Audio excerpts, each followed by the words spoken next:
Ah, legal, José Guilherme. Olha, eu fico super contente com mais esse convite, estou sempre à disposição. Eu, já para começar a responder a sua pergunta, eu dei aula no ensino médio, ainda eu comecei quando eu era professor, quando eu era estudante de graduação em História, né? Estava ainda para me formar em História, dei aula em colégios do Estado, dei aula em colégios particulares e sempre gostei muito de dar aula. E todos esses elogios que você falou agora há pouco, eu não sei se procedem, mas uma coisa é verdade, eu gosto muito de dar aula, sempre gostei, gosto de pensar sobre ensino, sobre educação, sobre estratégias, já trabalhei muito com material didático, né, fazendo material didático, fazendo pareceres críticos sobre materiais de outros autores, e assim, eu acho que não foi por acaso que todo mundo aceitou o seu convite para vir falar aqui, porque as pessoas gostam muito mesmo dessa interface com a educação básica, com os jovens, até com as crianças, né, quando é ensino fundamental, e muitas vezes, né, é difícil achar a porta aberta. Então, quando essa porta se abre, todo mundo dá prioridade a isso, sabe? Dá prioridade mesmo. Então, você pode convidar até o Papa que as pessoas vão aceitar o seu convite. Mas, Ah, falando... tive É, um professor magnífico, foi o Boris Fausto. Ele aceitou e deu aula com a gente. Imagina, tá esse vendo aqui só? fez minhas pernas ficar bamba. Tá vendo só? Nossa, é um, um nome, né? Um monumento, assim, na área de história, de ciências sociais. Então, eu me formei em história, né? Eu pretendia também fazer jornalismo na época, história e jornalismo, mas aí eu me apaixonei muito pela história, resolvi ficar na história mesmo e seguir esse caminho já iniciado há muitos e muitos anos. Eu dei aula em colégios, depois eu fui dar aula na Universidade Federal de Minas Gerais, eu prestei concurso lá, aí por questões da minha vida pessoal eu voltei para São Paulo, um pouco mais adiante eu fiz o concurso na USP, desde então eu sou professora na USP, na Universidade de São Paulo, de História da América Independente, nós chamamos assim lá, História da América Independente, então são os séculos XIX e XX, tem outros professores que dão História Colonial. E como a USP espera dos seus professores, eu me dedico muito à pesquisa também. Então, estou sempre pesquisando em cima de projetos que eu elaboro, né, que às vezes contam com apoio de alguma agência de fomento à ciência, de apoio ao desenvolvimento da ciência. Aqui no Brasil, nós temos o CNPq e a CAPES, que fazem isso. No estado de São Paulo, nós temos a FAPESP. Em outros países do mundo, são outras agências. Às vezes, a gente consegue cruzar esses apoios. Por exemplo, essa plataforma digital que o José Guilherme mencionou agora há pouquinho, ela é um projeto em colaboração com a França. E tem uma agência lá da França que ajuda a financiar isso. A plataforma já está em livre acesso e, no entanto, ela não está pronta. Tem outros textos que ainda vão ser publicados, mas alguns já estão publicados e ela é uma plataforma em várias línguas. Então, há textos que estão, por enquanto, só em português, mas a gente quer traduzir para o inglês. Há textos que estão só em francês, a gente quer traduzir para o inglês também. A língua comum vai ser o inglês, mas cada texto também vai ser publicado na sua língua original. Há muitos autores brasileiros participando desse projeto, então haverá muitos textos em português. De lá para cá, José Guilherme, bom, eu sempre trabalhei muito, né? Agora eu sou a coordenadora do curso de História lá da USP, da graduação em História, estou ocupando esse cargo também administrativo, eu continuo dando aula, fazendo todo o resto, mas na USP toda a gestão é feita pelos professores. E eu mantenho muito vivo esse meu interesse pela história da América, porque é uma história que foi, ao longo dos tempos, menos estudada no Brasil. Então, tem muita coisa ainda pouco conhecida, tem muita coisa ainda não pesquisada, e é um campo inesgotável, né? Eu estou sempre aprendendo coisas novas, de vez em quando surge a oportunidade de eu viajar para algum desses países que eu estudo, e com os quais eu tenho projeto, e são experiências incríveis, né? Tudo isso começou, só para terminar aqui a minha resposta, quando eu, ainda no ensino médio, tive que fazer um trabalho de conclusão de curso, no último ano do ensino médio, tinha que fazer uma monografia. E eu inventei, sei lá por quê, hoje em dia eu não sei por que eu cheguei a isso, mas eu inventei de fazer essa monografia sobre o Peru. Queria fazer uma coisa mais sobre o Peru atual.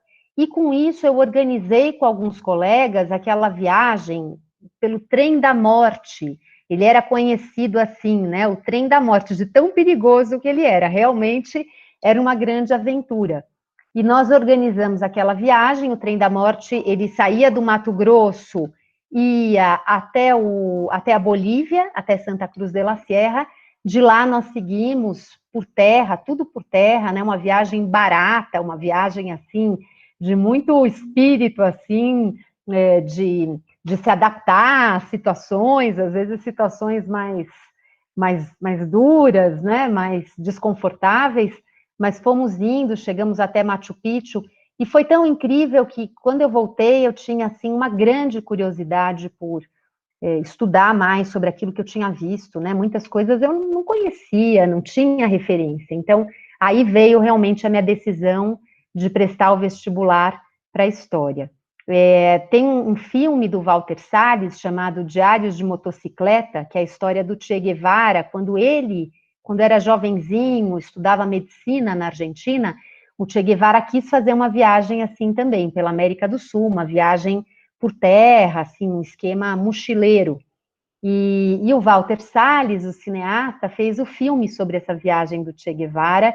É um filme belíssimo, a Luana está aqui escrevendo, né? Realmente é um filme, assim, muito, muito comovente. Então, fica a dica de vocês tentarem assisti-lo e, quem sabe, um dia também embarcarem numa aventura dessa.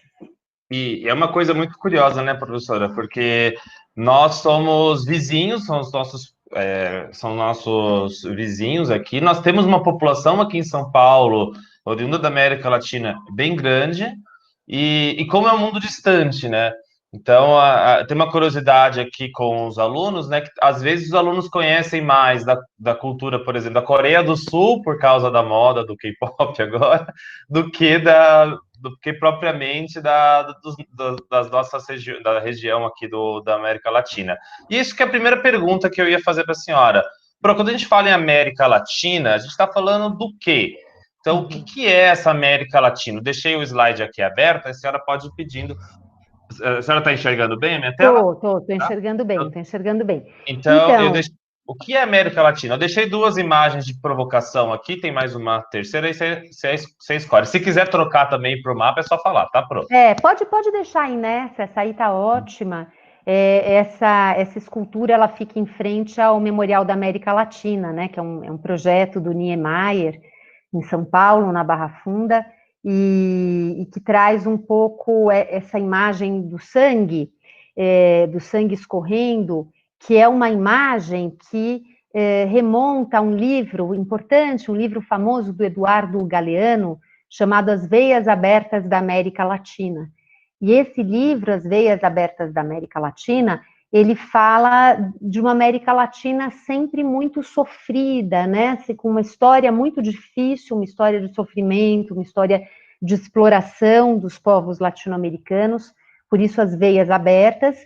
E esse sofrimento e essa exploração vieram dos projetos de colonização da América Latina, né? Então, primeiro, uma colonização espanhola e portuguesa, que durou de princípios do século XVI, né? Quer dizer, o Colombo chegou ao Caribe pela primeira vez em 1492. Aí começou a se organizar esse projeto de colonização ibérico, e se estabeleceram colônias, o Brasil, colônia de Portugal, e os vice-reinos espanhóis na América, né? Aqui mostrando o mapinha do José Guilherme, havia 4 vice-reinos, não desde o início, eles foram sendo criados. O vice-reino da Nova Espanha, ele pegava o que hoje é mais ou menos o México até a América Central. Então, lá começando na América do Norte, o vice-reino da Nova Espanha, até esse istmozinho da América Central. Depois, no início, toda a América do Sul era o vice-reino do Peru, mas depois, no século XVIII, o vice-reino do Peru foi desmembrado, o vice-reino de Nova Granada, está mostradinho agora aqui no mapa, ele corresponde mais ou menos a Venezuela, Colômbia e Equador, e se tornou um outro vice-reino. O vice-reino do Peru, que já existia desde o início, ficou menorzinho, e o vice-reino do Rio da Prata, que também foi criado no século XVIII, passou a abarcar uma parte do que é essa região da Bolívia, a Argentina e ali o Uruguai, né? O Uruguai, ele foi sempre muito disputado entre Portugal e Espanha, mas o vice-reino do Rio da Prata, em alguns momentos, também alcançou o Uruguai. E a capitania do Chile, o Chile que está para lá dos Andes, olhando no mapa aqui, parece que é uma linha reta, né? Que uma coisa está grudadinha na outra. Só que nessa linha de fronteira entre o vice-reino do Rio da Prata e a capitania do Chile, existem as Cordilheiras dos Andes. E as Cordilheiras dos Andes é uma cadeia de montanhas muito altas. E essa cadeia cria um verdadeiro obstáculo, uma barreira que separa essas regiões. Para transpor essas montanhas, para transpor as cordilheiras, era muito árduo, não era impossível, mas era uma travessia muito árdua, que tinha que ser feita a pé, com a ajuda de animais, muitas vezes, os cavalos, né? Os cavalos foram trazidos pelos europeus para a América, e um cavalo é capaz de atravessar essas montanhas, mas a duras custas, porque há paredes muito íngremes, há locais em que um cavalo se recusa a passar, né? Um animal que só passa por passagens seguras. Então, toda a questão dos caminhos, das pontes, que haviam sido construídos por sociedades indígenas da América nos velhos tempos, mas que depois ficavam abandonados e muitas vezes já estavam tão abandonados que era difícil se atravessar. E claro que outros animais que eram usados para ajudar a carregar a bagagem, né, para carregar os mantimentos, para carregar cobertor. É uma região muito fria, os picos dessas montanhas têm neve, e naturalmente que nos pontos mais altos das cordilheiras faz muito frio. Então há muitos relatos, inclusive daqui a pouquinho vou falar do Simão Bolívar, o Simão Bolívar atravessando os Andes a pé e a cavalo com o seu exército e passando muito frio nessa travessia. Hoje em dia, claro, há alternativas de transporte mecânico, né? Há estradas, você pode atravessar de carro as cordilheiras. Naquele período, isso não era possível. Então, o Chile ficava ali vinculado ao vice-reino do Rio da Prata, mas ele tinha uma certa independência. O Chile tinha uma vida própria em relação ao restante do vice-reino. Para voltar à pergunta do José Guilherme, por que América Latina, né? Eu comecei falando aqui dessa imagem do sangue, porque tem a ver com a colonização, e depois das independências, essa relação de exploração se reproduziu com outros impérios, com outros centros de poder. É o que a gente chama de imperialismo. Já não eram mais sistemas coloniais, mas havia uma ação de forças imperialistas na economia, havia uma ação de forças imperialistas no plano mais simbólico, né? A Europa era moderna, civilizada, e a América Latina era atrasada, era bárbara. Também aí essas relações imperialistas foram sendo alimentadas, mesmo depois das independências. Isso tudo leva alguns autores, artistas, a trabalhar com essa imagem de uma América Latina que sangrou, historicamente sangrou. Bem, por que América Latina? América Latina é um conceito arbitrário, né? Ele não se explica pelo território, porque a gente poderia falar simplesmente em continente americano. Por outro lado, do ponto de vista da história também, bom, mas uma parte, nós aqui fomos colonizados por Portugal, falamos português. Essas regiões que eu mostrei para vocês dos vice-reinos foram colonizadas pela Espanha. A gente poderia falar em hispano, falamos em Hispano-América, só que a Hispano-América deixa de fora o Brasil, né? Deixa de fora uma parte importante desse território, que é a América do Sul. Então, por que o Latina acabou sendo adotado como um conceito que é o conceito mais usado para se falar dessa região do mundo, e que é uma região que não corresponde a um continente? Quando nós falamos de África, a África é um continente. Falamos de Europa, é um continente. A América Latina é uma parte de um continente. Bem, isso tem uma longa discussão sobre quem é que pela primeira vez criou esse conceito, mas a verdade é que há uma relação com a França, na segunda metade do século XIX, quando a França queria se aproximar dessa região da América, e queria se aproximar dessa região da América, inclusive para se contrapor aos Estados Unidos. Os Estados Unidos já vinham mostrando o seu poder, as suas garras, né, as suas ambições, principalmente tinham demonstrado isso na guerra contra o México. Na guerra contra o México, os Estados Unidos tomaram praticamente a metade do território mexicano. E depois desse sinal de força, né, quer dizer, o México perdeu, e perdeu para sempre, metade do seu território. A França entrou nessa disputa por não deixar que a América ficasse apenas sob poder dos Estados Unidos, e os Estados Unidos muito vinculados à Inglaterra, pela questão da língua, né? Os Estados Unidos representavam uma América anglo-saxã. Justamente o Latina é uma oposição a uma América anglo-saxã. E dessa maneira, então, a França, através de vários autores, né, de algumas estratégias, de uma propaganda política, passou a alimentar essa ideia de uma América Latina. A França também é latina. Os franceses também falam uma língua latina. O que é ser latino? É ter um vínculo com o latim. E o latim é a língua franca do Império Romano. Então, é como se esse Império Romano, que se espalhou pela Europa, lá na época antiga, ele foi criando um veio de civilização que passou pela França, passou pela Península Ibérica, passou, portanto, por Portugal, pela Espanha, e que chegou aqui para nós, através da colonização.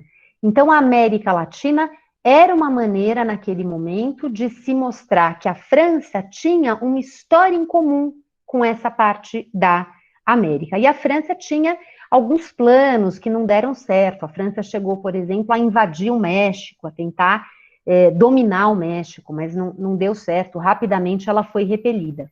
Mas naquele momento se criou essa ideia. E essa ideia, ela foi reconhecida como uma ideia que fazia sentido para os próprios latino-americanos, que continuaram a usar esse conceito, mas com outros sentidos. Eles passaram a usar esse conceito sem se lembrar mais da França, de Napoleão III, de tudo que estava na história desse começo. E eles passaram a usar o conceito de América Latina justamente para aproximar os povos dessa América, que não era parte dos Estados Unidos, que não era América anglo-saxã, e de uma América que tinha um caminho comum, uma história comum, e que deveria valorizar esses vínculos. Então, foram muitos os momentos de artistas, de cantores. No finalzinho aqui, se der tempo, eu quero mostrar para vocês um grupo, o Inti Illimani, que o José Guilherme capturou um videozinho do YouTube para a gente expor, que são os cantores, os artistas de vanguarda, os intelectuais. Foram várias as gerações que procuraram dar vida a essa ideia de uma América Latina. E para afirmar, olha, nós aqui latino-americanos nos entendemos entre nós e nós vamos também resistir a esses projetos de imperialismo, a esses projetos de exploração. Quando se fala em América Latina, muitas vezes está subentendido aí um esforço de resistência contra o imperialismo, de resistência contra essa situação de sociedades que foram levadas a níveis muito profundos de pobreza, de exclusão social, de marginalidade. Então, o conceito, de alguma forma, ele foi usado por escritores, né? O Gabriel Garcia Marques. Foram muitas as figuras importantes no terreno da cultura que se identificaram com esse conceito e que sempre imbuíram esse conceito desse sentido de uma resistência. É claro que o conceito é usado também pela Unesco, ele é usado por analistas políticos que não tem nada a ver com essa história, mas enquanto projeto de identidade, a história do conceito foi muito marcada por isso.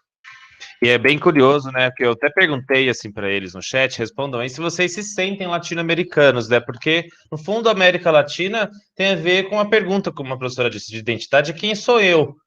Eu sou brasileiro, eu falo uma língua que é muito próxima dos meus vizinhos, né? No comecinho da aula eu coloquei uma música de uma banda uruguaia, né? 3 pesos de propina, que é muito parecido. O espanhol uruguaio é muito parecido com o espanhol brasileiro. É bem fácil, né? Quando a gente vai para o Uruguai, inclusive, é bem fácil de conversar. E uma coisa curiosa, né, professor? Eu estava até falando, eu até pensei aqui, que a França até hoje tem um canal de notícias que está em português, que é a Rádio França Internacional.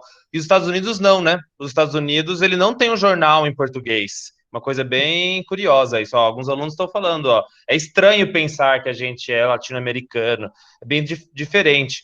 E por mais que quando o Brasil joga um torneio internacional, o Brasil joga a Copa Libertadores da América. E aí eu vou passar para a segunda parte, né, que é esses Libertadores da América tem a ver com o quê, professora? Libertadores da América. Os Libertadores da América foram os grandes líderes das guerras de independência em relação à Espanha, em relação ao Império Espanhol na América. No Brasil, a gente fica um pouco mais confuso, é um pouco mais complexo, né, falar em uma libertação da América, já que no Brasil a independência se deu com a permanência do herdeiro do trono espanhol e que se tornou o primeiro governante imperador do Brasil independente. Então, para o Brasil, essa ideia de uma ruptura com a metrópole sempre é um assunto mais espinhoso. Tem historiadores que dizem, não, apesar disso, houve sim uma ruptura, é possível se falar em revolução, mas o assunto para cá é sempre mais complexo, já que houve uma continuidade política importante. Na América Espanhola, não foi dessa maneira. Na América Espanhola, foram organizados exércitos revolucionários. E esses exércitos revolucionários lutaram contra as forças realistas, como se chamava, que eram as forças que dentro dos vice-reinos na América eram leais à Espanha, defendiam a continuidade da colonização. Então, esses exércitos lutaram contra os exércitos que eram leais à Espanha e lutaram também, especialmente no norte da América do Sul, especialmente no vice-reino de Nova Granada, contra exércitos enviados pela Espanha para reprimir os revolucionários. Um primeiro exército menor e um segundo exército muito grande, muito ameaçador, e que fez da guerra de independência uma guerra longa e uma guerra muito sangrenta, com muitas mortes, com muitos feridos. Esses libertadores foram os principais generais dos exércitos de libertação.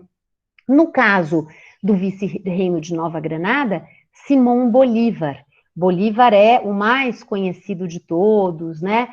Políticos atuais continuam falando em nome de Bolívar, recuperando essa figura de Bolívar.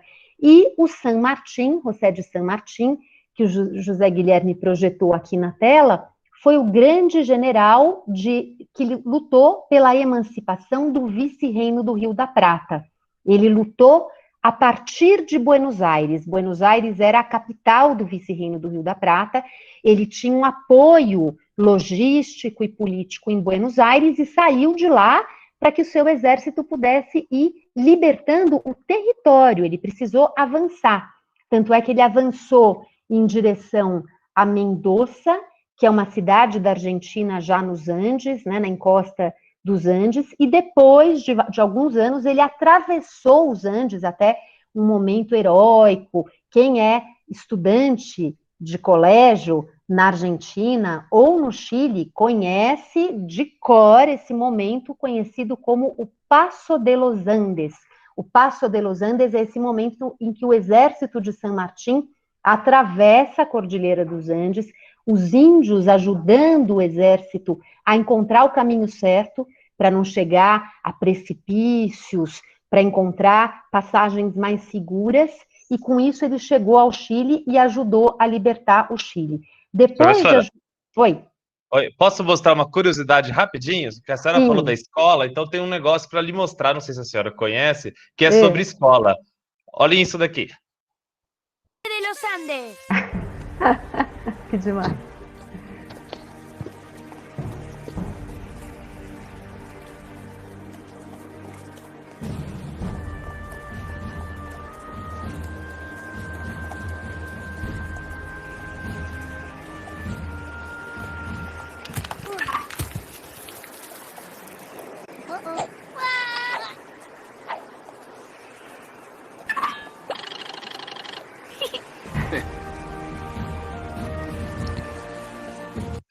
Conhece isso daqui, gente? Demais, hein, José Guilherme? Demais. Isso é uma série educativa argentina chamada Samba. Samba. E aí tem um episódio aqui que é o San Martín cruzando os Andes, né? Demais, eu não conhecia. Muito lindo, é isso mesmo, né? Quer dizer, esse fato, ele se tornou um fato heroicizado, né? Todo mundo que vai lembrar da independência como um momento heróico, como um gesto heróico, a bravura dos soldados. O Paso de los Andes, então, é um marco que vem sendo celebrado e representado nos livros didáticos, imagine, nesses desenhos animados, séries de televisão. A Jaqueline observou aqui que tem uma série na Netflix sobre o Simão Bolívar também, eu não assisti ainda, mas me falaram que ela é muito boa. Então tem muito material sobre tudo isso. Essa semana morreu o Quino, que era o cartunista argentino, autor da Mafalda, né, o criador da personagem Mafalda. Eu acho que se vocês forem buscar, talvez vocês encontrem também alguma referência da Mafalda falando do que foi a independência da Argentina, né, desses libertadores, esses heróis, que é um assunto muito enfatizado no sistema escolar argentino, né? O sistema escolar argentino tem uma ligação muito forte com esses símbolos pátrios. Bem, mas para voltar então aos libertadores da América, o San Martín depois, ele pelo mar, pelo Oceano Pacífico, quer dizer, ele cruzou para o Chile e do outro lado da América, ali rumo a oeste, está o Oceano Pacífico. Então ele lá, de barco, navegou até o Peru. E ele e uma parte do seu exército, uma parte ficou no Chile, os que continuaram com ele, desembarcaram então no Peru para ajudar a libertar o Peru. Como San Martín teve muita dificuldade, ele proclamou a independência do Peru, mas tinha muitas forças no Peru realistas que não queriam a independência e que procuraram combater o San Martín. Então, ele acabou chamando o Simão Bolívar para ajudá-lo, e o Simão Bolívar veio lá do vice-reino de Nova Granada, lá da Venezuela, ele era venezuelano, mas já estava lutando na Colômbia, no Equador, ele encontrou o San Martín no Equador, e aí ele veio em direção ao sul para completar essa tarefa de libertação da América do Sul. Faltava libertar o Peru e a Bolívia. A Bolívia, naquela época, era chamada de Alto Peru. Então, as últimas batalhas importantes foram a Batalha de Ayacucho, aqui, que se deu em dezembro de 1824, e ela foi emblemática de uma missão de libertação que estava se completando ali. Depois ainda houve pequenos confrontos no Alto Peru, mais na região da Bolívia. O general Sucre, que era outro libertador, lutava no exército de Simão Bolívar, ajudou a terminar de libertar a Bolívia, e a partir desse momento havia uma discussão, bom, e agora, o que a gente faz com esse espaço todo, né? Por um lado, alguns discursos do Bolívar que dizia, nós precisamos manter esses ex-vice-reinos da Espanha, que agora estão emancipados, minimamente articulados entre si. Não pode haver uma completa fragmentação dessa América espanhola. E, por outro lado, a dificuldade de fazer isso, né? O que aconteceu, na verdade, foi que surgiram vários estados nacionais para ocupar esse espaço que antes era o espaço das colônias espanholas na América. Em relação aos libertadores, José Guilherme, eu só queria fazer uma última observação. Há esses grandes generais que são celebrados como libertadores, mas há também alguns heróis mais populares e que perderam a guerra, mas que foram depois lembrados pela sua importância, pela sua contribuição ao projeto de independência. Isso aconteceu especialmente no México. No México, houve 2 padres, o padre Hidalgo, e depois que o padre Hidalgo foi capturado e fuzilado, o padre Morelos, que tentaram emancipar o vice-reino da Nova Espanha já no ano de 1810, com uma grande participação popular, um grande apoio dos indígenas. O México era o vice-reino da Nova Espanha, naquela época assim chamado, era uma região em que as populações indígenas estavam presentes em todo o lugar e conviviam com os colonizadores, conviviam com os espanhóis. Já tinha acontecido muita miscigenação no vice-reino da Nova Espanha, e os indígenas eram, em geral, o lado mais pobre, mais explorado como mão de obra pelo regime colonial. Esses indígenas que estavam na base dessa pirâmide social apoiaram o padre Hidalgo num gesto que também é muito comemorado, chamado Grito de Dolores, quando ele disse, vamos nós lutar contra a opressão dos espanhóis, que ele chamava de guachupines, na América, e se formou um grande exército popular, muito desorganizado, muito violento, muito descontrolado, que foi avançando pelo México e tentando fazer a independência. Mas esse exército foi reprimido, e depois, muitos anos depois, o México se tornou independente sem um herói. Teve um líder que é um líder que não é celebrado, porque, enfim, não é uma figura respeitada pela história. Os mais respeitados foram esses que tentaram e perderam, né? Tem um paralelo aqui com o nosso culto ao Tiradentes. E é uma coisa muito curiosa, né, Pro?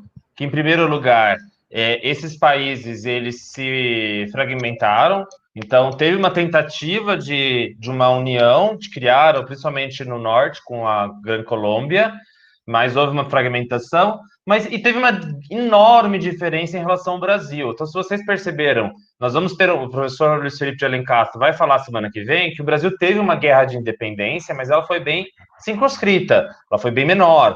A guerra de independência latino-americana foi gigantesca, ela demorou quase mais de uma década, e mesmo depois dos espanhóis terem perdido a guerra, os espanhóis, hora ou outra, queriam voltar aqui para tentar recuperar a América Latina. Acho que em 1829 tem uma tentativa de expedição. Mas eles também têm uma diferença muito grande com o Brasil, que é no tipo de governo, né? Todos esses países, eles não viraram monarquia, eles viraram outra coisa. Você pode contar um pouco para nós sobre isso? Sim. Então, realmente é muito, muito interessante essa discussão toda, porque se a gente pega os documentos do Simão Bolívar, o que são esses documentos? Foram discursos que ele fez, foram cartas, manifestos que ele escreveu, enquanto ele estava procurando libertar a América, né? Liderando um exército para conseguir libertar a América da opressão da Espanha. Ele perdeu no início, né? Ele tentou uma vez na Venezuela, ele nem era o líder ainda, ele estava junto do grupo, mas ele não era o líder, perdeu. A Espanha voltou a controlar, depois tentou uma segunda vez, perdeu de novo. A terceira vez foi quando ele conseguiu ir avançando até que derrotou os espanhóis. Bem, ao longo desse processo, ele foi, então, escrevendo, discursando sobre assuntos que significavam já projetar o futuro. Como é que a gente vai reorganizar essa terra? Quais serão os fundamentos da nova ordem? E o Bolívar analisa o que é a monarquia nos convém, e não, ele vai argumentando que não, que a monarquia ela podia ser um caminho para a tirania. A ideia de tirania é a ideia que precisava ser afastada, né? Nesse período, a tirania era a grande ameaça de um regime político que precisava ser contida a todo custo. E o Bolívar, então, não queria a tirania e ele vai caminhando para a escolha de um projeto republicano. Mas esse projeto republicano é um projeto que não havia um único projeto republicano. Se escolher um projeto republicano, não queria dizer já ter tudo muito claro sobre como as coisas iam ser feitas. Por que não? Em primeiro lugar, porque o projeto republicano é algo que vinha especialmente da Revolução Francesa, das ideias iluministas, que foram ganhando corpo e depois explodiram na Revolução Francesa durante o século XVIII. O Bolívar estava fazendo toda essa reflexão e essa ação poucos anos depois, a partir de 1810, quer dizer, o intervalo é muito curto, se a gente pensar que a Revolução Francesa aconteceu em 1789, que ainda em 1810, quando a junta de governo, da qual o Bolívar fazia parte, começa a trabalhar pela independência, a Revolução Francesa continuava em curso com o Napoleão Bonaparte.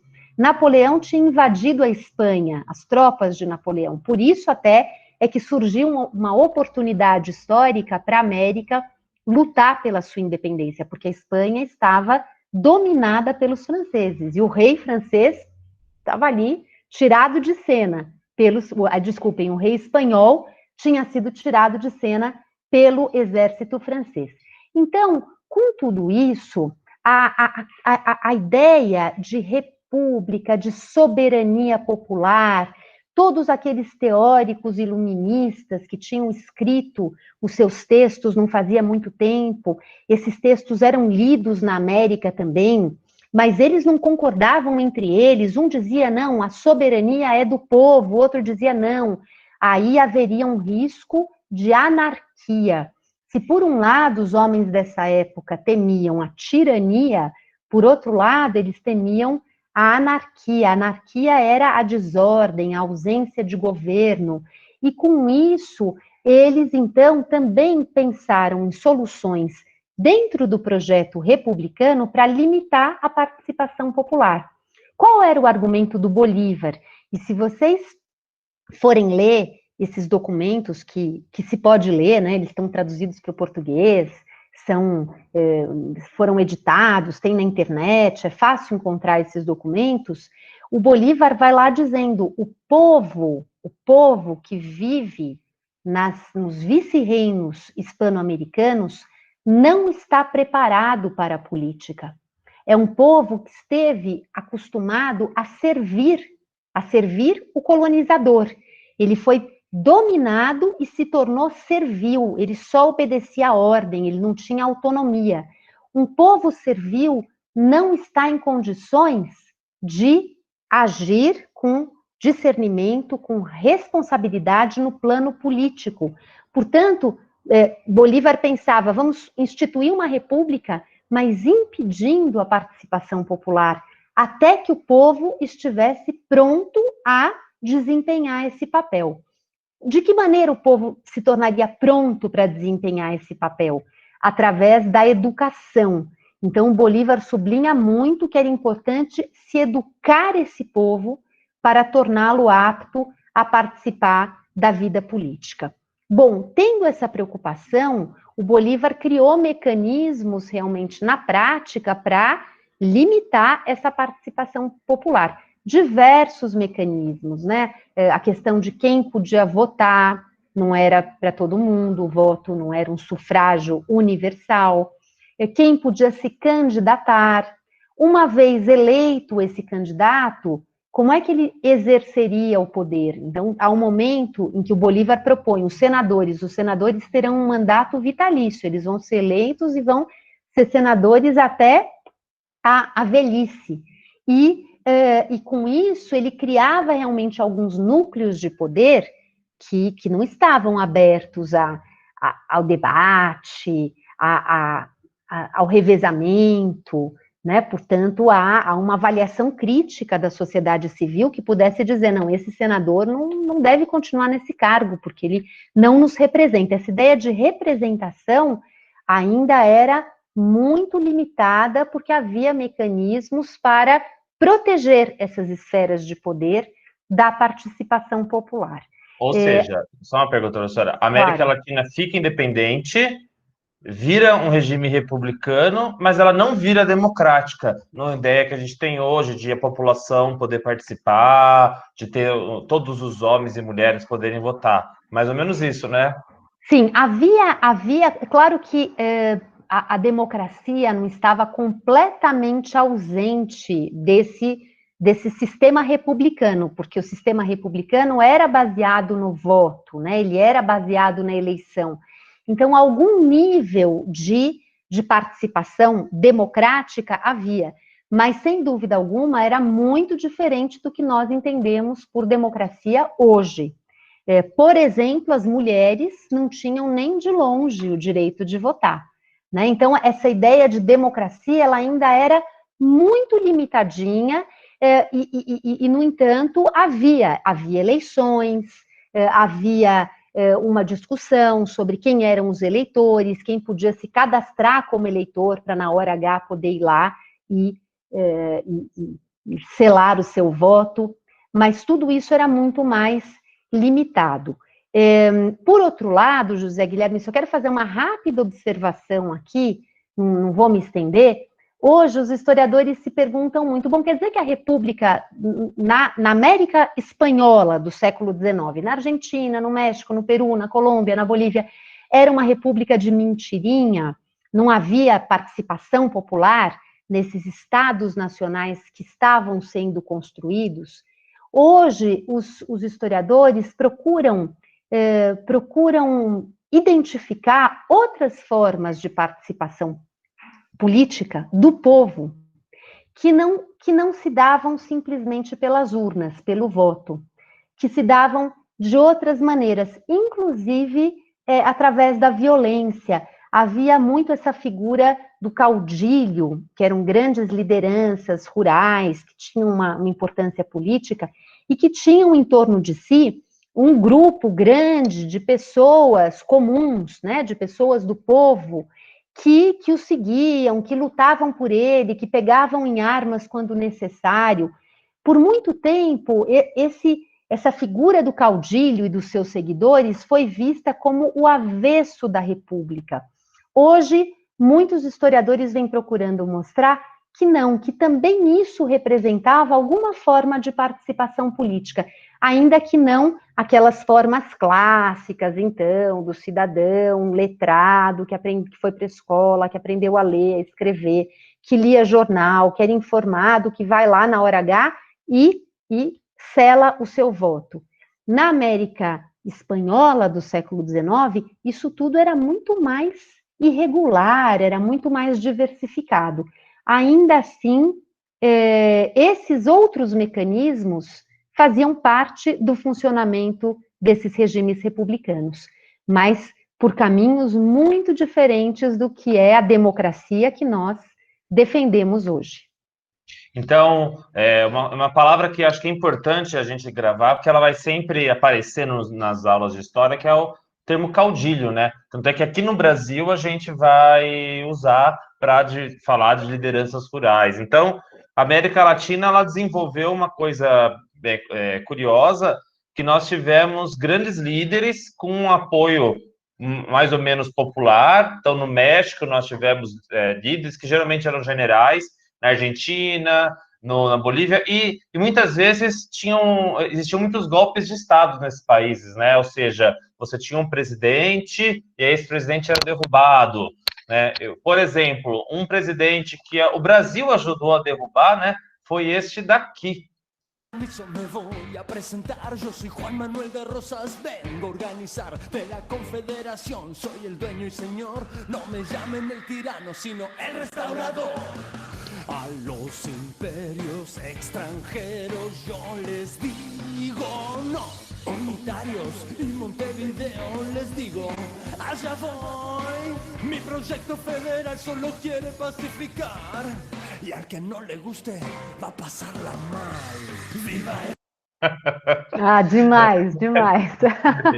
Então, se vocês entenderam, né? Se não lhe gusta, vou passar a mão, né? Ou seja, era um cara que você tinha um apoio popular, o Rosas, né?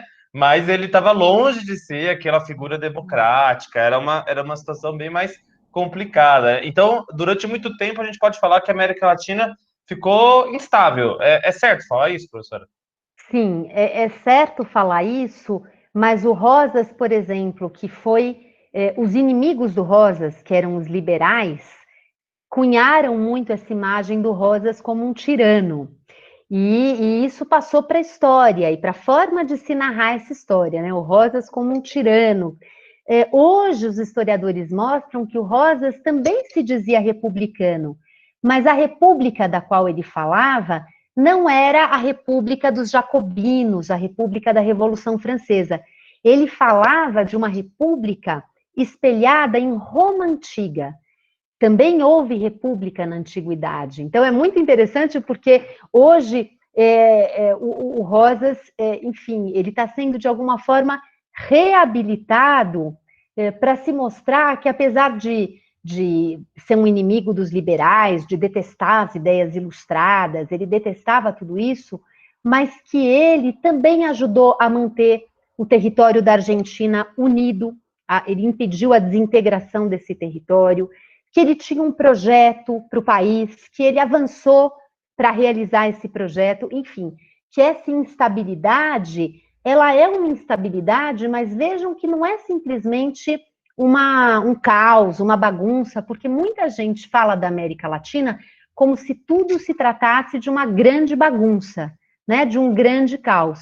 E quando a gente lê a história com esses olhos, a gente percebe, não, eram grupos que estavam disputando o poder, e que tinham concepções diferentes de república, mas não quer dizer que fosse simplesmente a instabilidade, que era um vale-tudo. Para que um grupo pudesse se afirmar no poder, ele tinha que ter um projeto coerente. No caso do Rosas, o projeto envolvia conclamar as multidões, conclamar os setores populares a expressarem o seu apoio a ele. Então, por exemplo, ele pedia que todos usassem um lenço vermelho no pescoço. Eram vários símbolos que mostravam essa lealdade. E era uma lealdade que não passava simplesmente pelo voto, né? Pelo contrário, o Rosas estava menos preocupado com isso, embora ele também realizasse eleições em que ele ia com isso prorrogando o seu mandato. Ou seja, é certo falar em estabilidade, como você propôs, José Guilherme, é certo falar nisso, e, no entanto, há alguns funcionamentos da vida política que devem ser estudados para que a gente perceba que falar em instabilidade não resolve a história toda, né? Tem outras discussões que essa situação toda nos coloca e que revelam uma forma de se viver a vida política própria daquele período. Muito interessante, né? Como as palavras mudam com o tempo, né? Eu estava escrevendo aqui que a cabeça das pessoas, né, no século XIX, viver numa república é diferente da nossa cabeça. Então, para essas pessoas, né, para o Rosas, para o general Santana, para líderes políticos da América Latina, era bem diferente você ter a concepção de república. Isso é muito importante porque nós vimos nas aulas passadas que a palavra democracia, a palavra ditadura, elas mudam de acordo com o tempo. Então, por exemplo, democracia na Grécia Antiga significava uma coisa, democracia hoje significa uma coisa, e a palavra república também significam coisas diferentes. Mas, professora, a gente vai entrando agora no século XX, porque essa república que está, digamos, se construindo, tentando se espelhar em modelos diferentes. Então, nós temos a Revolução Francesa como modelo, nós temos os Estados Unidos como modelo, mas nós temos também Roma Antiga como modelo, ou seja, diferentes tipos de república em jogo. Só que no século XX, muitos países passam por grandes transformações. E eu deixei aqui um país que é bem interessante, o nosso vizinho, que é a Argentina. E a Argentina vai ser um caso bem curioso, porque ela passa por uma transformação sensacional, né? Você pode contar um pouquinho sobre isso, Pro? Claro, olha, José Guilherme, realmente é um capítulo muito interessante esse da modernização da Argentina na passagem do século XIX para o XX. O que aconteceu nesse momento é que, se antes tinha dois grupos que lutavam pela hegemonia política, que lutavam pelo poder, que eram os liberais, por um lado, e do outro lado, os federalistas. O Rosas fazia parte dos federalistas. No final do século XIX, os federalistas tinham sido derrotados. Os liberais ganharam a parada, ganharam a disputa, estavam no poder. E com isso, houve um fortalecimento do Estado Nacional. Se antes havia essas disputas todas que enfraqueciam todos os lados, no final do século XIX, os liberais estavam no poder e eles puderam perseguir o caminho que eles achavam certo. Qual era esse caminho? Era o caminho de procurar corresponder ao modelo da Europa, era de procurar promover a modernização, a modernidade. Isso se dá de várias maneiras. Uma delas foi o incentivo à imigração. Os liberais acreditavam que os europeus que aceitassem vir morar na Argentina, se transplantar para a Argentina, que eles contribuiriam para fomentar esse processo de modernização. A Argentina recebeu muitos imigrantes italianos, imigrantes vindos da Espanha, vindos da Alemanha. Só um minutinho, gente, só um segundinho aqui. Tá. Esses espaços compartilhados agora, né, com educação à distância e tal, às vezes dá uns curtos-circuitos. Mas, bom, então os imigrantes chegam à Argentina e a cidade de Buenos Aires, que era a capital, cresce muito rapidamente. Ela cresce em termos demográficos, a população cresce. E a cidade também se transforma. Houve uma reforma urbanística em Buenos Aires no início do século, que tinha como objetivo tornar Buenos Aires uma cidade elegante, uma cidade europeizada, com avenidas largas, com casas elegantes, com parques, com cafés. Então, a cidade se transforma muito rapidamente. Mas, ao mesmo tempo em que ela se transforma, vão surgindo as primeiras fábricas, vão surgindo novos tipos de trabalho próprios desse ambiente urbano, e com ele um movimento operário, com ele uma exigência de que as condições de trabalho fossem melhores. Esses imigrantes vieram da Europa esperando fazer a América e ter uma vida boa, uma vida próspera, e acabam caindo em relações de trabalho muito arbitrárias, muito difíceis.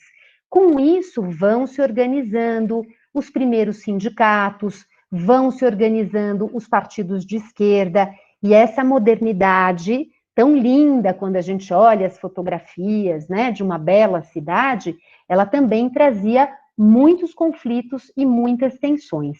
Essas tensões se deram no ambiente urbano, as elites liberais que tinham conquistado o poder, querendo disciplinarizar esses setores populares, né? Que bagunça é essa, que anarquia é essa?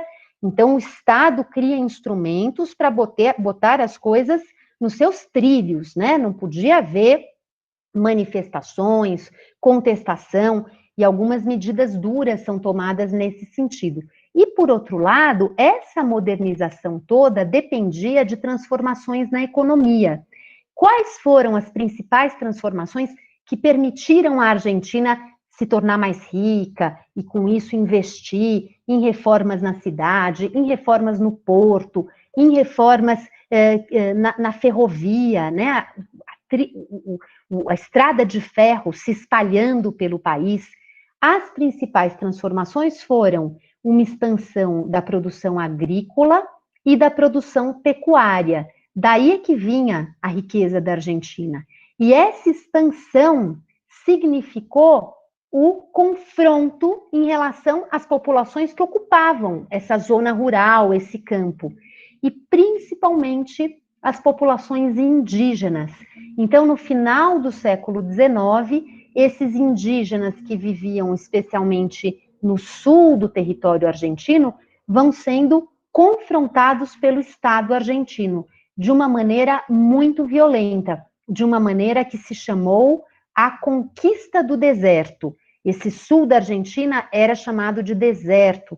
Tem várias razões para isso. Uma delas é a própria paisagem, os pampas, então, que foram definidos dessa forma, como um deserto. Mas o deserto era mais do que isso, né? O deserto era o lugar da ausência de civilização, era o lugar da barbárie, e o Estado queria incorporar esse deserto à nação. E isso significava não só conquistar o território, mas também civilizar esse território. E os índios não cabiam nesse ideal de civilização. Então, os indígenas foram confrontados, foram mortos, foram expulsos, foram depois realocados, os que sobreviveram, em condições de trabalho, que eram condições de um trabalho quase forçado para as mulheres, em casas de família, para os homens em outras atividades, e com tudo isso, então, a Argentina conseguiu consolidar essa modernização, mas procurando silenciar, conter os conflitos que estavam ali borbulhando. Em relação aos indígenas, o Estado foi vitorioso.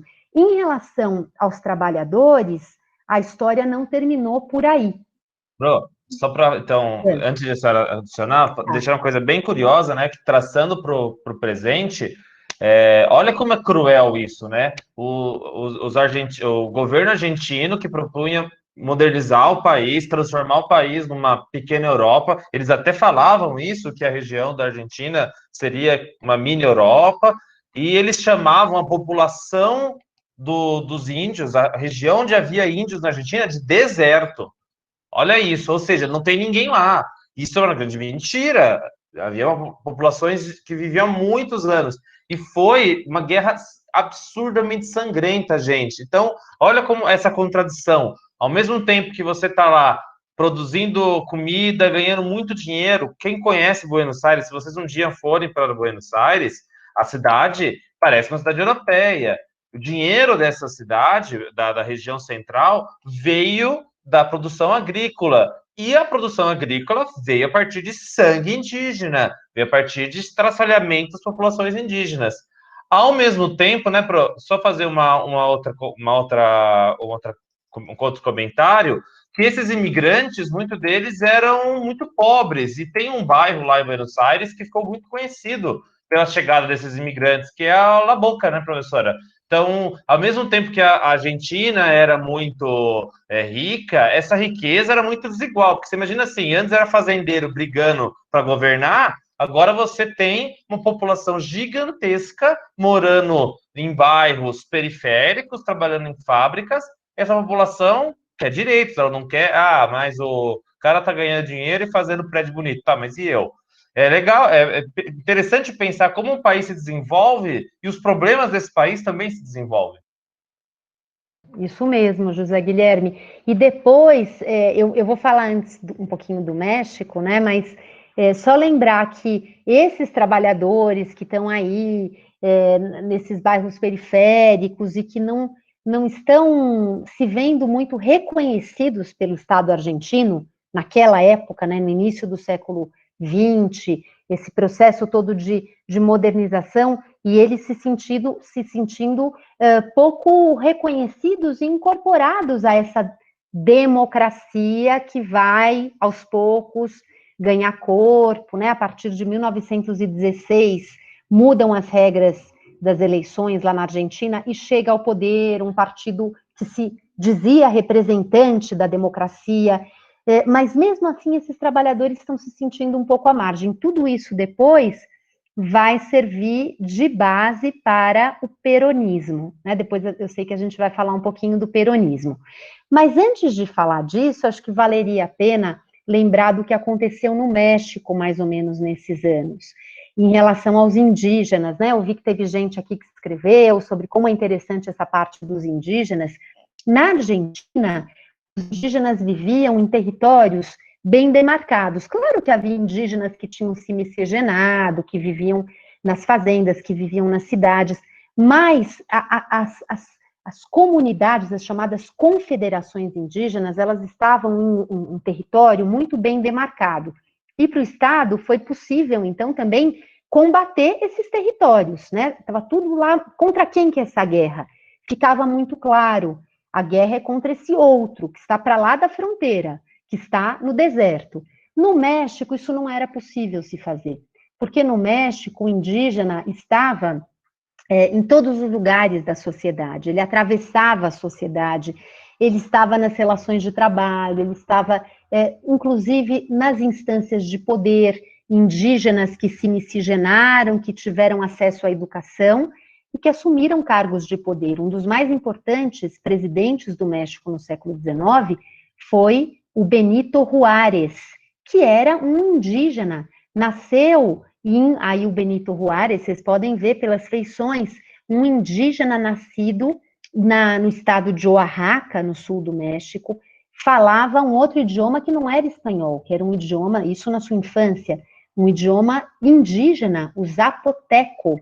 Ele era um indígena zapoteca, dessa etnia e desse grupo linguístico, e, no entanto, tem toda uma história, a biografia do Benito Juárez, que nos explica como é que ele saiu desse povoadinho indígena, era um povoadinho indígena como outros, em que os habitantes cultivavam a terra, eles eram agricultores, eram camponeses.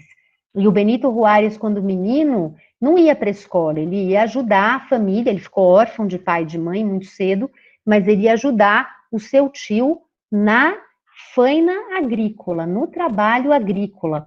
E ele lá, pelas tantas, foge de casa, vai para a capital do estado e acaba trilhando um caminho que possibilita a ele se formar em direito. Depois ele se tornou presidente da República. Inclusive, nessa época em que a França invadiu o México, ele era o presidente da República, né?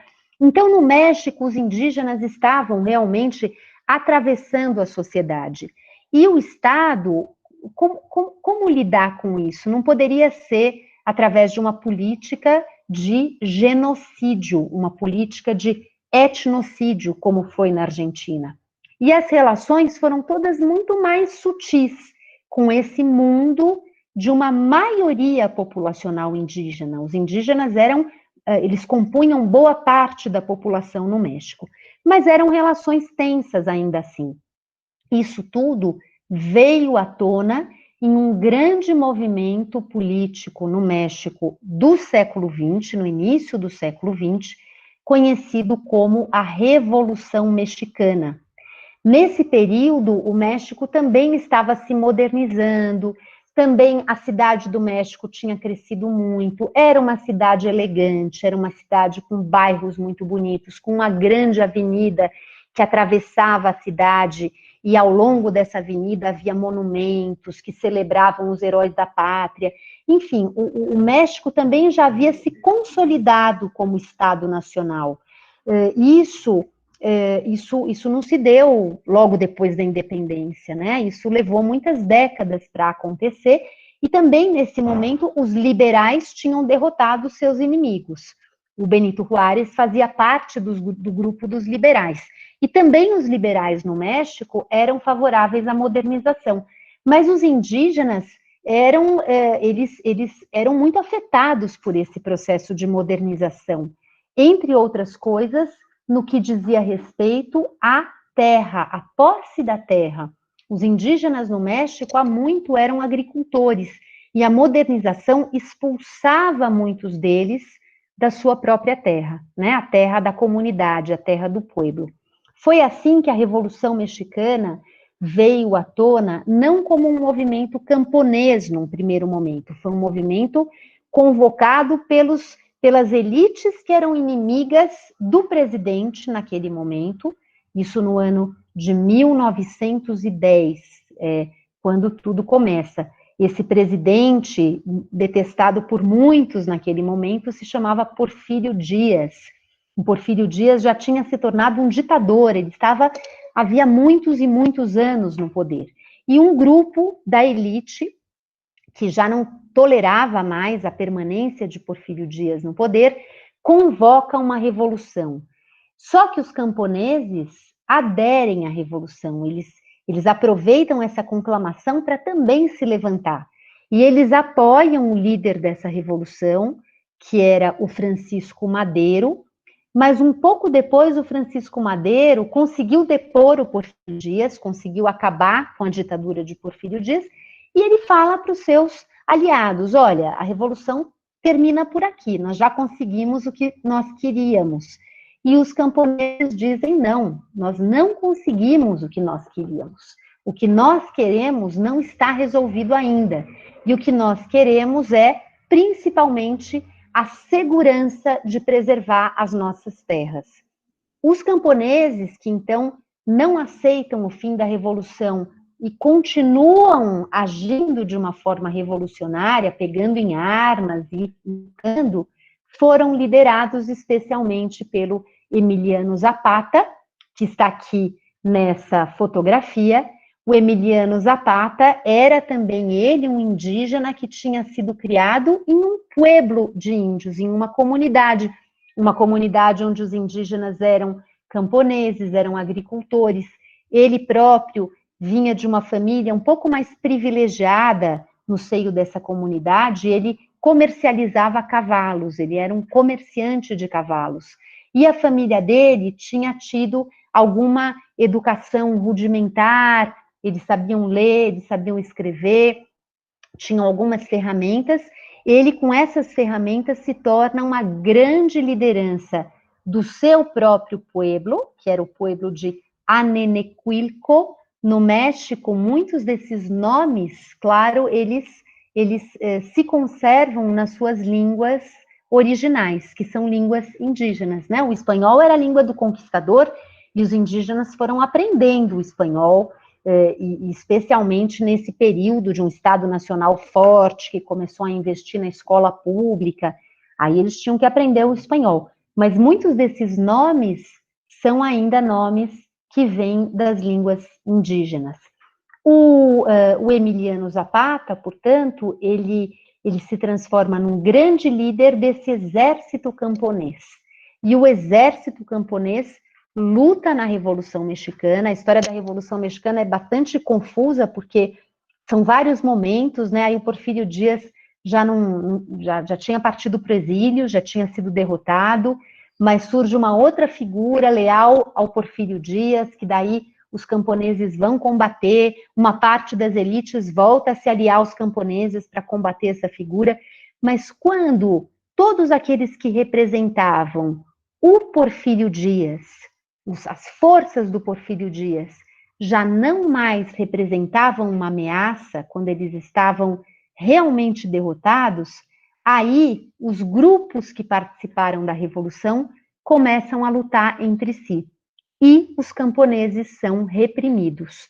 O Emiliano Zapata foi assassinado algum tempo depois, e o seu exército foi violentamente reprimido.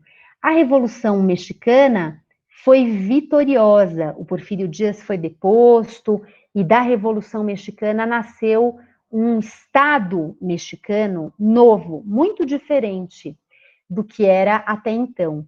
E, no entanto, os camponeses não foram o grupo vitorioso nessa revolução, né? Eles foram derrotados, eles foram militarmente combatidos, né? Muitos deles foram mortos.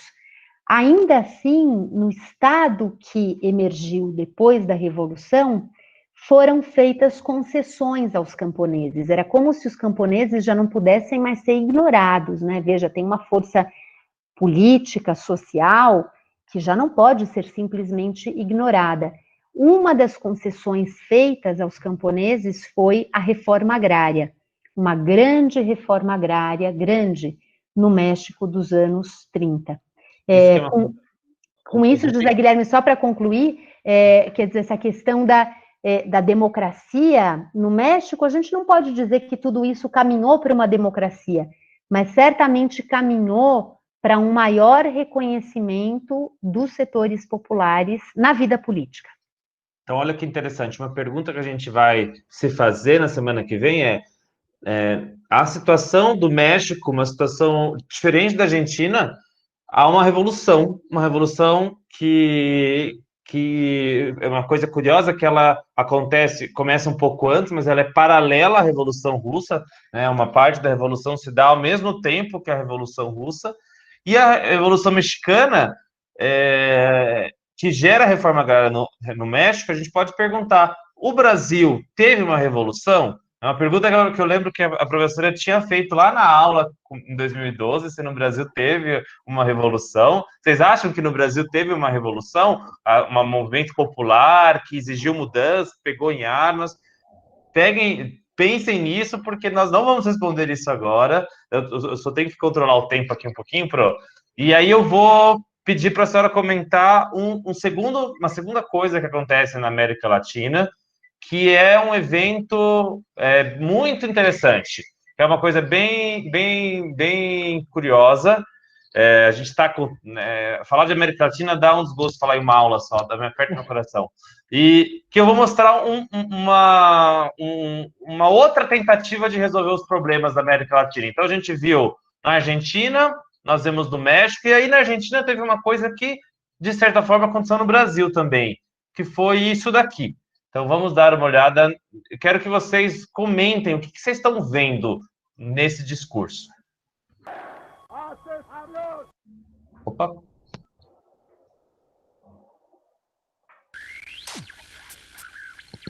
Que eu troquei aqui. Esse daqui. Que vengo condenando por igual los abusos del comunismo y los abusos del capitalismo.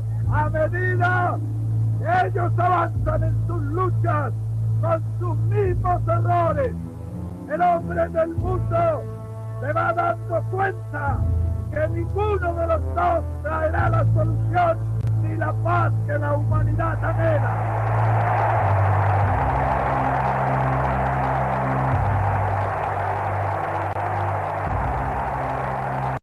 E um segundo trechinho.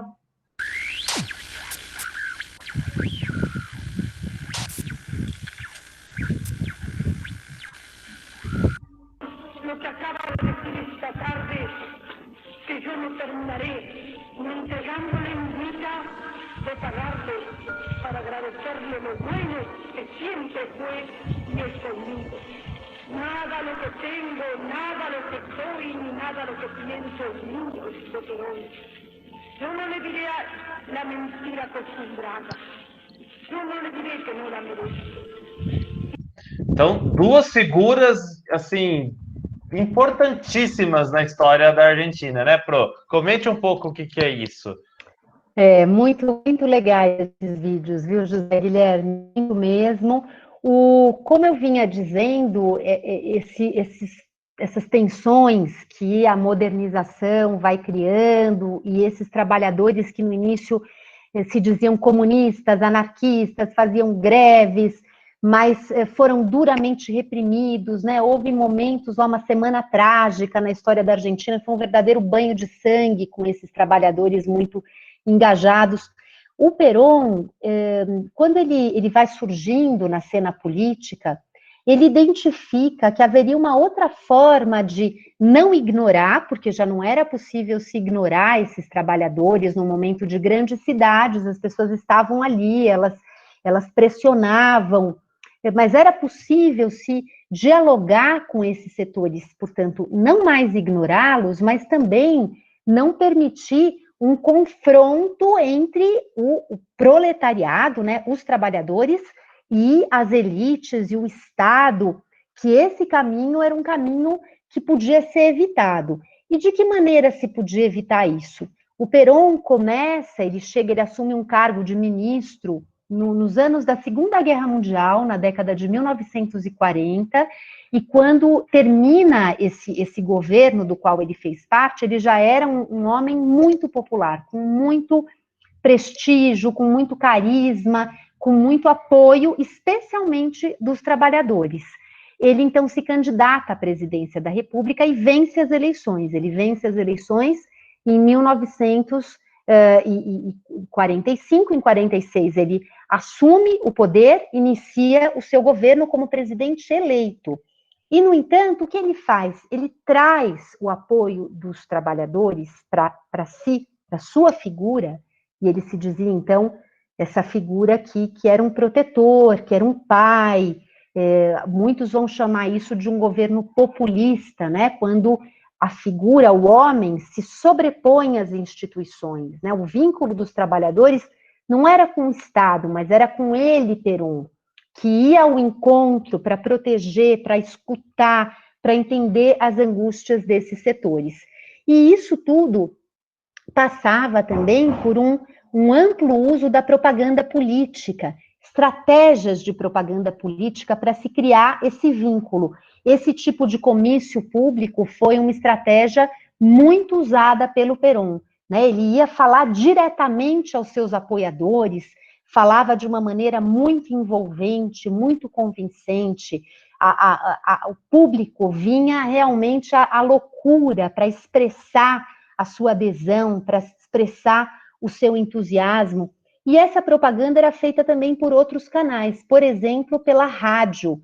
A rádio era um recurso, do ponto de vista tecnológico, muito novo nesse período, né? Ele surge nos anos 20, começa a se difundir nos anos 30. Nos anos 40 já era muito comum que as famílias tivessem um aparelho de rádio dentro de casa. E com isso, a voz do líder podia chegar ao lar de cada trabalhador. Bastava se sintonizar naquelas ondas para se escutar um discurso de Perón. Isso foi feito não só por Perón, mas foi feito pelo Roosevelt nos Estados Unidos, foi feito por Mussolini, por Hitler na Europa. Esse diálogo direto com o povo, através de comícios, através da rádio, através de cartazes, através de livros escolares, as escolas que pertenciam ao Estado, também eram instrumentos dessa propaganda. As cartilhas, né, que postavam lá a fotografia da Evita, ou desenhos, ilustrações da Evita Perón, como uma mãe protetora, uma mãe que olhava para os pobres, uma mãe que fazia caridade. Tudo isso foi gerando canais de incorporação desses trabalhadores à vida política, mas não de uma forma francamente democrática. O Perón perseguia os sindicatos que não se alinhavam com ele, o Perón perseguia os professores que falavam contra ele, o Perón perseguia os juízes que tomavam decisões contrárias a ele. Ele não foi um ditador, porque ele governou a Argentina como governante eleito, ele depois foi reeleito para mais um mandato. Então, ele não foi um ditador, e, no entanto, ele se valia de métodos que caminhavam numa linha muito tênue entre o que seria respeitar as instituições democráticas e estratégias mais autoritárias.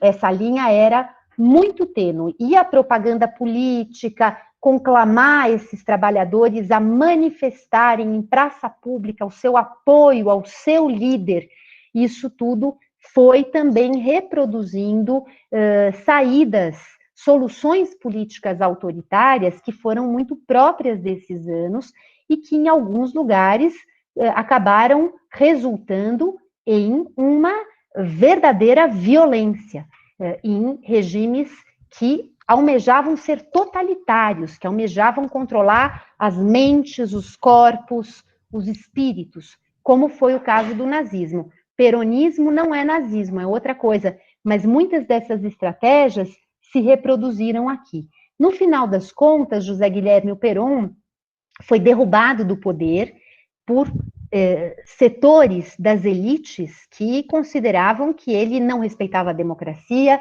consideravam que ele manipulava os trabalhadores a seu favor, e ele foi derrubado do poder em 1955, foi derrubado pelas armas. A Evita Peron, que apareceu nesse vídeo, já tinha falecido nesse momento, ela faleceu de câncer no ano de 1952. A morte da Evita foi uma verdadeira comoção, é ainda uma verdadeira comoção. A Evita, toda a questão do seu corpo, né, do funeral, lá pelas tantas, o culto a Evita era tão grande que resolvem sumir com o corpo de Evita, ele é tirado do cemitério, levado para a Europa, toda uma comoção de novo, ele acaba sendo repatriado. Então, o culto a essa mulher poderosa, protetora dos descamisados, essa imagem dos descamisados, que eram desprotegidos, e só Perón e Evita é que olhavam para esses grupos pela primeira vez na história, né? Era assim que eles se apresentavam. Perón cai em 55, então, e a partir daí a Argentina vive um período muito, muito tenso, de muita polarização, que vai caminhando para os golpes militares, para as ditaduras militares. É como se as elites que depuseram Perón quisessem tornar possível uma democracia, mas com uma condição, de que Perón não pudesse participar dela. Vamos realizar eleições, vamos restabelecer a democracia, mas proibindo a presença de Perón, porque Perón é autoritário, mas, quer dizer, se fazer uma democracia com uma restrição, já que Perón era autoritário, isso foi criando um cenário de muita polarização na Argentina. Fizeram parte desse cenário estudantes que, a essa altura, se diziam peronistas, mas eles não vinham dessa tradição dos trabalhadores, dos sindicatos, que tinham levado Perón a esse lugar de um homem tão influente. Os estudantes já associavam ao peronismo outras bandeiras, e que tinham a ver, especialmente, já com as bandeiras da Revolução Cubana. A Revolução Cubana aconteceu em 1959, e eram bandeiras que já olhavam muito mais para uma revolução popular, em outros termos. Perón não estava falando em uma revolução popular, né? Ele queria controlar esses setores populares. E essa presença dos jovens, dos estudantes, nas ruas, na vida política, e rejeitando as soluções apresentadas pelas elites, que diziam, não, vamos fazer a democracia aqui desse jeito, e com isso a gente resolve tudo. Não, eles não aceitaram os termos desse pacto.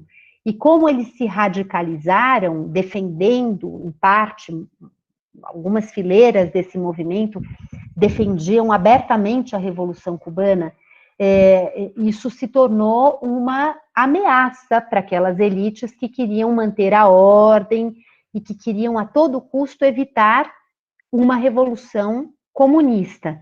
Vamos nos lembrar que depois da Segunda Guerra Mundial, nos anos 50, nos anos 60, o mundo vivia a Guerra Fria. Havia dois grandes caminhos, né? O caminho do capitalismo, o caminho do socialismo.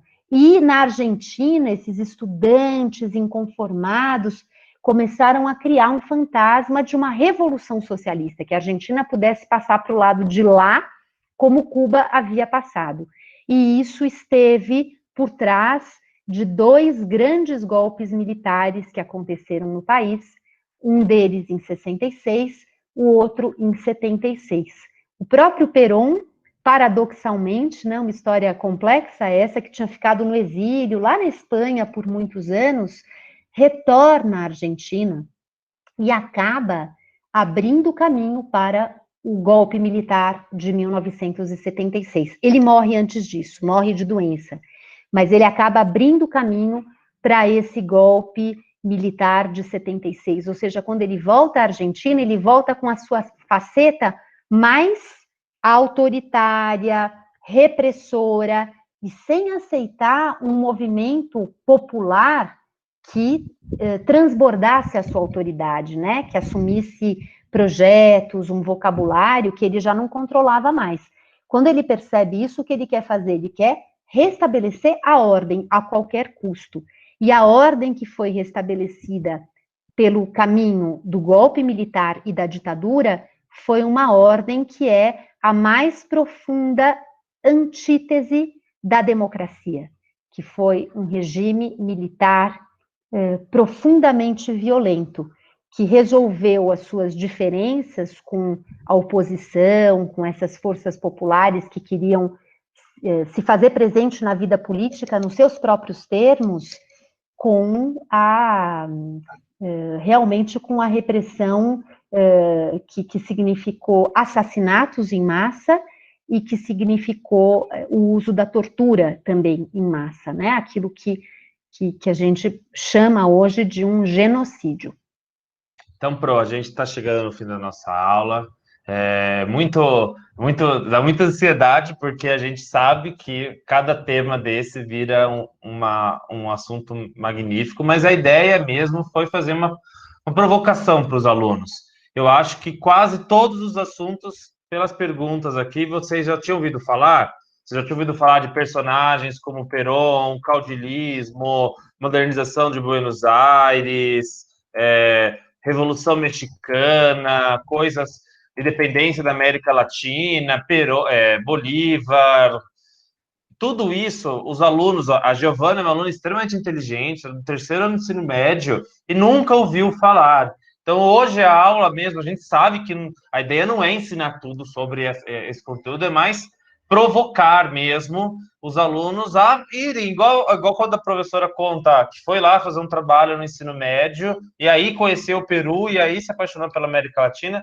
A ideia mesmo de vocês é estudem isso, conheçam, dá para entender espanhol com um tempo rapidinho, conheçam a cultura que é muito próxima da gente, nossos vizinhos, Colômbia, Venezuela, México, são histórias riquíssimas, que muitas vezes fazem muito paralelo com a gente. As histórias, a gente consegue comparar Perón, Vargas, Cárdenas, Vargas.